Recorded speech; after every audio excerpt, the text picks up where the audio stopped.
Halloween is just around the corner, and it doesn't matter how old you are, if you're going trick or treating or going out to a party, there are a few things you should keep in mind to make sure you're staying safe this Halloween.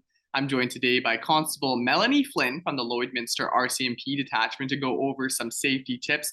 Now, Constable Flynn, we'll start today with parents and kids. What are some things that they should be keeping in mind before going trick or treating to make sure they're staying safe? We've definitely been out already chatting with students. We've done a few visits to the local schools and had those conversations, and it's just reminder conversations of tips for students. So we have a lovely Halloween safety package that you might see coming home with your kids from school, with some of those tips that we're going to talk about. So just some tips for trick-or-treaters while they're out and on the roads.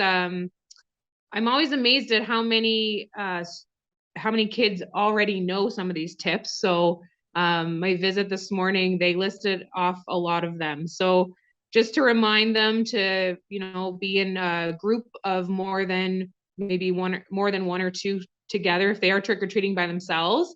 If they're trick-or-treating with an adult, to remain with that adult. And then to obviously utilize sidewalks, staying on sidewalks, utilizing crosswalks.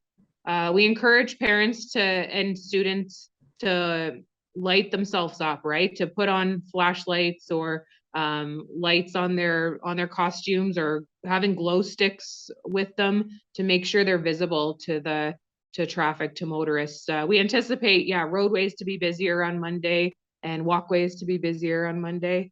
So even if it's just going out to some Halloween parties this weekend, or trick-or-treating Monday, remaining visible on the roadways.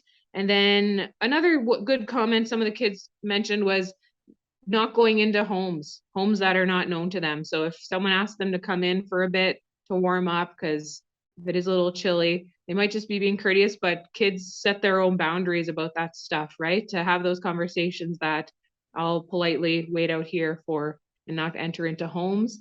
And then if the kids are, heading out by themselves, if they're older, make sure they have a cell phone with them so they can call if there is an emergency, or if someone does, get separated from the group.